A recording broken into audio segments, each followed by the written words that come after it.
From the St. Louis Public Radio Newsroom, this is The Gateway. It's Monday, December 15th. I'm Abby Larico. With delays and cancellations, overbookings, and stressed out fellow passengers, sometimes navigating the skies can be an act of faith. For the past 40 years, a group of chaplains at St. Louis Lambert International Airport has been helping travelers find calm in the chaos. But they say they need community support to keep that mission going. Atlanta, they usually have a budget of about $54,000. We're around a tenth of that, and sometimes even less. A lot of us just come out of our pocket. STLPR's Andrea Henderson connected with members of the St. Louis Lambert Airport Interfaith Chaplaincy about their services. That story's coming up after this news on The Gateway. A new watchdog report finds the St. Louis Public Schools loses thousands of dollars per student every year to tax incentives for development projects in the city. This while development officials say the deals are necessary to reverse population trends. St. Louis Public Radio's Kayvon Mansouri has details on the findings. Good Jobs' first annual analysis of tax incentives in St. Louis found that over the past 8 years, abatements have cost SLPS roughly $2,300 per student every year. The study found tax increment financing districts, or TIFs, cost school districts the most. TIFs capture tax revenue that would typically go towards public services like school districts and instead subsidize development. Greg Leroy is executive director of Good Jobs First. Think about how much enhancement you could do with more teacher aides, more extracurricular activities, more enhancements in terms of classroom technology and staffing levels. St. Louis Development Corporation head Otis Williams pushed back on the report, calling it an unfair analysis. He says without tax incentives, developers will not come to the city. I'm Kayvon Mansouri, St. Louis Public Radio. You can read more of that reporting at stlpr.org. St. Louis residents will vote in April whether to retain the city's earnings tax. Mayor Kara Spencer signed legislation Friday putting the tax on the ballot as required by a 2010 referendum. The 1% tax on the salaries of people who live or work in the city makes up 1/3 of its general revenue fund. In a recent Politically Speaking appearance, 8th Ward Alderwoman Jamie Cox Entwee, who sponsored the legislation, says she knows the vote is just about preserving the money the city already receives. We need to be able to ultimately grow it from there, and that's bringing jobs back to the city, investing in small businesses so that small businesses are able to exist here and pay into those sales taxes that also help fund our city. Cox Entwee says attracting people to the city and keeping them there will also require better housing and a focus on pedestrian safety. If voters do not retain the tax, it would phase out over 10 years. The St. Louis Board of Aldermen is making it cheaper to run for office in the city. Legislation sent to Mayor Spencer Friday reduces the filing fee for alderperson from more than $700 to $100. Candidates for citywide offices, like mayor, will pay $250. The bill also requires an election even if there are 2 or fewer people running for a seat and sets out what happens if there's a tie. Supporters of the changes say they fix some problems that arose when the city adopted approval voting. Opponents disagree, though, and say it creates more confusion. Spencer is still reviewing the legislation. Missouri policymakers expect fallout in a St. Louis-based congressional district if the U.S. Supreme Court strikes down part of the Voting Rights Act. St. Louis Public Radio's Jason Rosenbaum explains. The U.S. Supreme Court appears likely to strike down a portion of the Voting Rights Act, protecting congressional seats like Missouri's 1st District, which has a plurality African-American population. Democratic State Representative Lakeisha Bosley says the 1st District has been critical for expanding black political power in St. Louis. The legislature is playing with people's lives, quite literally, and that means that they're playing with their access to their legislature and to their representatives. Republicans have traditionally supported a majority black 1st District since it makes surrounding districts more GOP-leaning. I'm Jason Rosenbaum, St. Louis Public Radio. A legal case over whether Missouri Secretary of State Denny Hoskins can throw out thousands of signatures for a redistricting referendum is effectively on hold. The group People Not Politicians sued Hoskins after he said he would not count signatures supporting a referendum collected before the middle of October. That group then turned in more than 300,000 signatures, likely more than enough to make the ballot even without the ones gathered before mid-October. Cole County Judge Christopher Limbaugh ruled Friday that he is pausing the case, pointing out that it may be moot if the referendum qualifies for the November 2026 ballot anyway. He also ordered Hoskins to retain all the signatures, regardless of whether they're accepted or rejected.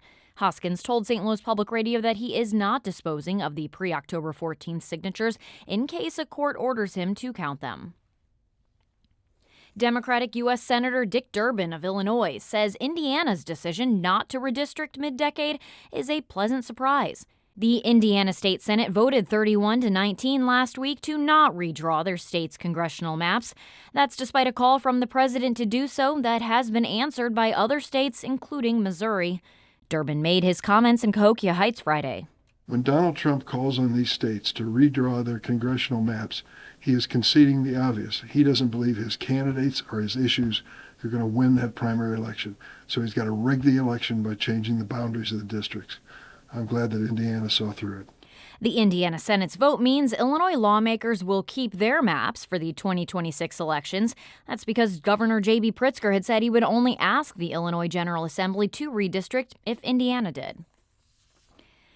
Some St. Louis immigrant service providers are warning asylum seekers, refugees, and people with pending immigration applications to keep their documents safe and organized. This comes after the Department of Homeland Security issued a memo this month indefinitely pausing all asylum applications. It also halted immigration applications for people coming from 19 countries that it deems high risk, including Venezuela, Yemen, and Sudan. Paul Costigan is the state's refugee coordinator. We're recommending that people keep copies of their documents with them, but not the originals, and to not have the documents on a cell phone. Costigan also recommends if people get immigration notices to bring them to an immigration service provider to review. A St. Louis County-based nonprofit is creating a safe space for kids to process trauma and grief. Children Overcoming Painful Experiences with Support, or COPES, is the brainchild of Cal Brown, the co-founder and executive director of the Michael Brown Sr. Chosen for Change organization. The free program will work with St. Louis County residents ages 5 to 17. Each cohort of 25 kids will participate in peer-led group discussions, as well as have access to a behavioral therapist and grief coach. Brown says this program is an opportunity to heal and change the narrative on generational trauma. If we don't heal this generation, they'll birth the children who will either walk you across the street or kill you. So we have to do our due diligence to assure that our children are put in safe spaces and given the ability and the tools to heal from whatever it is. Registration for St. Louis County residents at chosenforchange.org/COPES ends today. COPES starts in early January.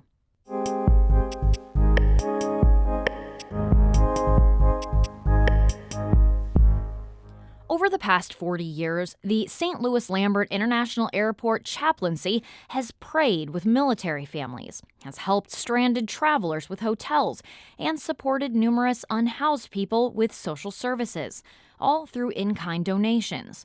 But as St. Louis Public Radio's Andrea Henderson reports, chaplains say their finances are slowly drying up.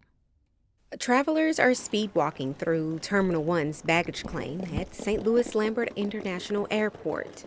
While most were checking their phones and greeting their loved ones, everyone passed right by the airport's hidden in plain sight chapel. Airport chaplains say this is common, but their ministry isn't only inside the chapel. It's also being a presence outside of it. You're looking sharp today, you know that? You're looking good. That's Deacon Maurice Milne. But everyone who knows Lambert's deputy chaplain calls him Mo. You doing good today? No problems? Okay, well, good. I'm ready. You got a problem, I'm ready. Call me. As an airport chaplain, Mo walks through both terminals chatting with travelers and employees about their day. He says most people don't even know there are 2 staffed interfaith chapels in St. Louis's airport open 24/7. We're there to be present in our ministry and also to be present for the 7,000 employees that work here and to be here for their ups and downs. Letitia Mack is an operations manager at Lambert. She's grateful to have chaplains readily available. With the day-to-day process of how everything goes on, you just never know what someone is going through, but just to know and have the idea that someone is there if you need to talk, if you do need prayer, if you just need somebody to say hi. According to research, most of the country's largest airports have chapels. Smaller airports have meditation or prayer rooms. Most of the chapels are either Christian or Catholic, and others are interfaith, like Lambert's. St. Louis's airport chaplaincy consists of 12 volunteer clergy. They don't prophesy, but offer worship services, prayer, and support to anyone in need. In the 80s, a number of St. Louis area clergy advocated for an airport chapel. The interfaith chaplaincy was commissioned in 1985. Lambert chaplains are worried that the little-known service may not survive in the coming years due to a lack of funding. Atlanta, they usually have a budget of about $54,000. We're around a tenth of that, and sometimes even less. A lot of us just come out of our pocket. That's Reverend Roderick Burton. Lambert's lead chaplain says they have to rely on community partners and in-kind donations to get them through each year. Last year, Lambert served about 16 million passengers. Burton says the number of people they encounter who need help financially, emotionally, or spiritually is innumerable. But they do what they can with the funding they have. One time we had a woman who was dumped here, no ID. Eventually, we got her to an agency that helped her, but we had to just let her stay in the chapel for a few days, provide food, and make sure the police were looking out for her. Chaplains have purchased hotel rooms and bus tickets for stranded travelers. They've provided social services for the unhoused and helped immigrants in various ways. Since the current administration has come in, we had to deal with a young man who showed up here who wanted to self-deport. And so the poor guy was just kind of bounced around. We put him up, and eventually the city was able to help him. Burton says another financial burden is raising $400,000 over the next few years to outfit their chapel inside Lambert's upcoming new terminal. People just think about, the product of it's flying a person from here to there, but what's missed is it's human beings. Human beings have various crises. The gate agent is not the person to go to when you're having trouble. Chaplains say losing the service would be detrimental to travelers and the region. They hope more community partners will step in to help, but until then, they say it's an opportunity to let the Holy Spirit lead. I'm Andrea Henderson, St. Louis Public Radio. Our Brian Moline edited that piece. The Gateway is a production of St. Louis Public Radio, a listener-supported service of the University of Missouri-St. Louis. Music by Ryan McNeely of Adult Fur. I'm Abby Larico, and from the St. Louis Public Radio Newsroom, thanks for listening to The Gateway.